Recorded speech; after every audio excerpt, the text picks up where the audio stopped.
안녕하십니까. 정성산 TV입니다. 최근 북한의 엘리트 계층인 외교관들의 탈북이 이어지고 있는데요. 북한 내부에서 이걸 심상치 않다, 이렇게 받아들일까요? 북한의 권력 구조가 워낙 피라미드형으로 소수가 집권하고 있는데 외교관들 하면 북한의 고위층들이 서로 자기 자녀들을 외교부로 보내서 외화라도 만지게 하려다 보니까 최고 엘리트들이 모이는데 이런 사람들의 탈북이 지금 도미노처럼 일어나고 있다. 이게 북한 체제는 아마 심대한 타격이 될 겁니다. 외교계는 자유국가나 공산국가나 비슷해서 서열이 대사 밑에 공사가 있고 참사가 있습니다. 그런데 좀 큰 대사관에는 정치참사, 경제참사, 외교참사가 있지만 리일규 씨는 북한 쿠바 대사관의 정치참사로서 아닌 게 아니라 한국과 쿠바가 수교하는 걸 막아야 하는 실무적인 책임자입니다. 그런데 그런 것을 막지 못한 데다가 꼭대기서 뇌물을 요구받았지만 그걸 상납하지 못했고 거기다가 부상을 당해서 이웃나라 멕시코에 가서 치료를 받고자 신청을 했더니 이런 지하에 거절을 당한 겁니다. 이런 것들이 결국 불만이 되어서 탈북하게 된 것입니다. 한국에 입국한 탈북자 수의 정점은 2009년에 2,914명이었다. 김정은이 집권한 2012년부터 대폭 줄어들기는 했지만 2019년까지는 1,000명대가 이어졌다. 그것이 2020년은 229명, 21년은 63명으로 정점의 2%까지 떨어졌고 22년 1월에서 3월은 11명에 불과했다. 통일부 통계 게다가 지난 몇 년간 한국 입국한 탈북자는 중국에서 오래 체류한 사람이 대부분이고 새롭게 북한을 탈출한 경우는 드물다. 3년 전에 무리해서라도 한국으로 도망칠 걸 그랬다. 이제 불가능하다. 올해 3월 북한 북부에 사는 취재 파트너 여성은 나에게 이렇게 한탄했다. 탈북자의 정의를 6.25 전쟁 휴전 후 북한의 통치를 이탈해 국외에서 정주하고 있는 사람이라고 한다면 그 대부분은 1995년 이후 발생했다. 경제가 한창 악화 일로를 걷던 1994년 7월에 살아있는 신 김일성이 사망한다. 이를 계기로 정권의 통치 기능 마비가 시작되고 사회는 공황 양상을 보인다. 마침내 식량 배급 제도가 와해되어 대기근이 발생했다. 여러 썰이 있지만 필자는 2000년까지 200만 명 이상이 사망했다고 본다. 굶주림에서 벗어나려고 그리고 장래의 전망을 그릴 수 없어서 엄청나게 많은 사람이 중국으로 도망쳤다. 이것이 오늘에 이르는 탈북자 문제의 시작이다. 필자가 처음 북중국경 취재를 떠난 건 1993년 7월 이후 오늘날까지 약 100회 현지 취재를 거듭해왔다. 가장 최근은 2019년 9월이다. 북한에서 중국으로의 월경은 1997년부터 98년 최대치에 이르렀다. 나는 두만강과 압록강을 따라 많은 조선족 농촌을 정점 관측하고 있었는데 인구 1000명 정도의 작은 마을에 하룻밤에도 수십 명의 북한 사람이 넘어오는 놀라움이었다. 2000년경까지 중국에 월경한 사람 수는 연인원 100만 명에서 200만 명에 달하지 않았을까 나는 보고 있다. 몇 번이나 왕래를 반복하는 사람이 많았다. 하지만 그 대부분은 북한으로 돌아갔다.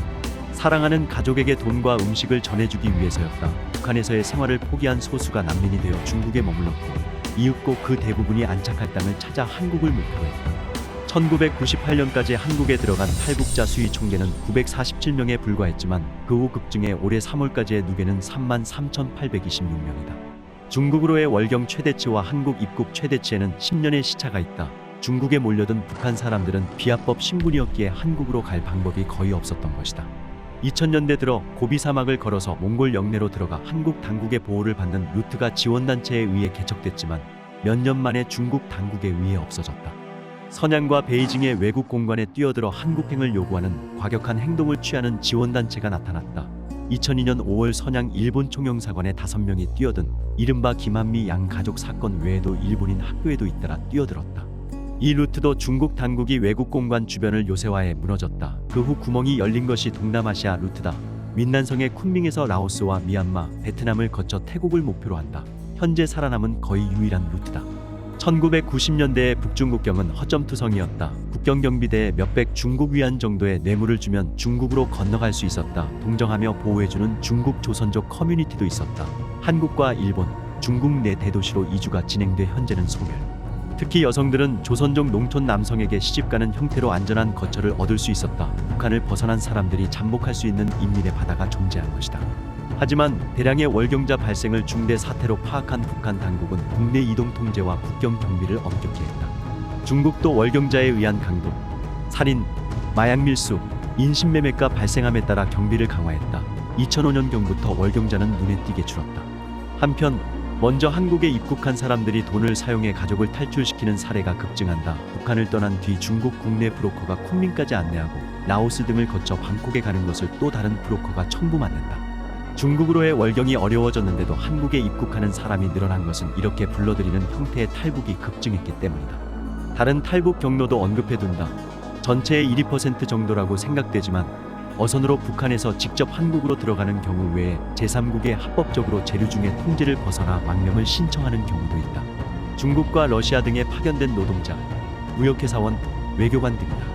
군인이 군사경계선을 넘어 직접 한국으로 도망치는 사건도 있었다. 2017년 11월에 판문점 공동경비구역 근무병사가 총격을 받으면서도 도망에 성공한 사례가 기억에 새롭지만 필자의 조사에 따르면 김정은 시대에 들어선 2012년 이후에만 9건 발생했다.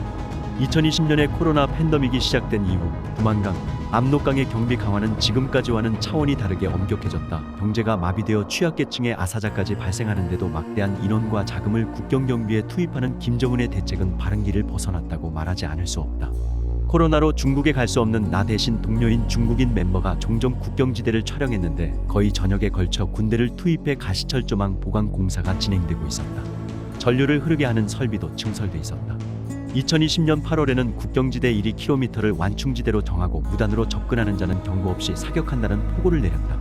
실제로 2021년 12월에는 중국으로 넘어가는 3인조를 총격, 1명이 사망하는 사건이 일어났음을 아시아프레스가 확인한 바 있다. 국경에 강에 접근조차 못하게 된 것이다.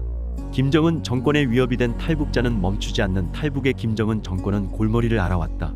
탈북자는 김씨 일족 지배의 거짓을 폭로하고 열악한 생활 환경과 소름 끼치는 인권 침해의 산증인이다. 2016년 UN 북한인권위원회는 정치범 수용소의 실태에서부터 체제에 대한 절대충성, 절대복종을 강요하는 일상의 정치 시스템에 이르는 상세한 보고서를 발표했다. 방대한 탈북자로부터의 청취가 주요 소스다. 또한 탈북자들은 한국과 제3국에서의 반체제 활동의 중심 세력으로 성장했다. 활동 방법에 찬반이 있지만 전단과 USB를 풍선으로 북한에 날려보내서 정보 유입을 도모하는 활동을 하거나 유럽에서는 망명 정부 설립의 움직임도 있었다. 현재 한국에서는 태영호, 지성호 2명의 국회의원이 있다. 탈북자의 대부분은 사랑하는 가족을 북한에 남겨두고 있기에 일상적으로 연락해서 지원을 계속하는 노력을 해왔다. 그 과정에서 북한 내부와 이어지는 송금 및 정보 전달의 루트가 완성돼 버렸다. 현재는 어려워졌지만 5년 정도 전까지 서울과 오사카에서 전화 한 통으로 북한 국내에 돈을 보낼 수도 있었다. 한국 드라마 등 영상 콘텐츠를 당과 군 간부들 사이에서도 몰래 시청하고 있다. 젊은이들 사이에서는 한국풍 말투가 퍼지고 K-팝까지 흥얼거리고 있다. 김정은 정권은 한국 정보의 유입을 방치하면 체제가 흔들릴 수 있다는 위기감을 강하게 느끼고 2020년 12월 반동사 상문화배격법을 제정했다. 양형은 한국 드라마를 본 것만으로 징역 5년, 악질로 간주되면 최고 사형이다. 현재 오사카와 수도권에 약 200명의 탈북자가 살고 있다. 1959년부터 84년까지 이어진 귀국 사업으로 제1조선인과 그 일본인 가족을 합쳐서 9만 3천여 명이 북한으로 건너갔는데 이 귀국자와 북한 출생 아이들이 일본으로 돌아오고 있는 것이다. 지난해 12월 20대 초반 북한 여성이 일본에 입국했다. 팬데믹이 시작되기 직전에 살고 있던 북부의 한 산촌에서 중국으로 도망쳤지만 공안에 체포돼 1년 가까이 구류된 뒤 간신히 일본 입국을 인정받은 것이다. 내가 조사한 바로는 일본에 입국한 탈북자는 2017년 말 20대 초반 남성이 입국한 이후 처음이다. 두 사람이 입국을 인정받은 것은 일본 연고자였기 때문이다. 여성의 할머니는 후쿠이현 출신으로 제1조선인 남성과 결혼해 1961년 북한으로 건너간 이른바 일본인 처다. 그 딸, 즉 지난해 입국한 여성의 어머니는 1970년 북한에서 태어났다. 2017년 말 입국한 남성의 어머니는 도쿄 출생 제1조선인으로 초등학생이었던 70년대 후반에 일가족이 북한으로 건너갔다.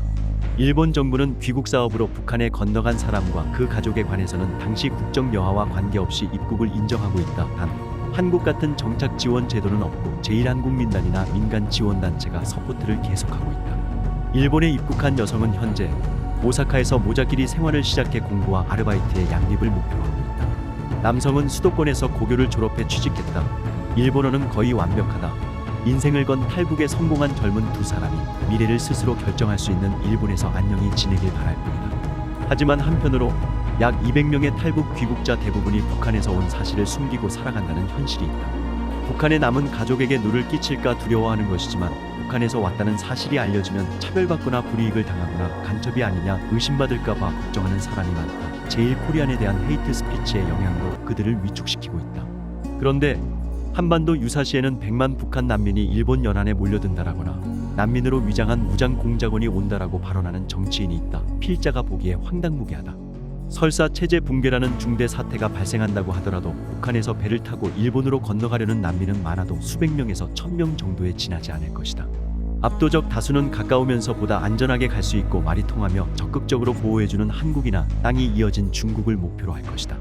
위험한 바다를 건너서라도 일본으로 가려는 것, 적극적으로 일본에 가고 싶은 동기가 있는 사람에 한정될 것이다. 그것은 과거 일본에서 북한으로 건너간 귀국자들이라는 이야기다. 배가 일본의 영해로 표류해 오는 일은 있을 수 있지만 희망하는 행선지는 대부분 한국일 테니 정중히 보호한 후에 보내면 된다.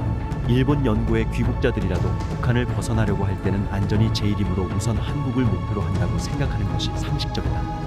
그 후 도항 수속을 거쳐 합법적으로 일본에 가면 된다. 비행기를 타고 우려할 것까지는 없을 것이다. 정성산TV 좋아요, 구독, 알림은 큰 힘이 됩니다. 후원해주시는 모든 분들께 가열차게 멸공.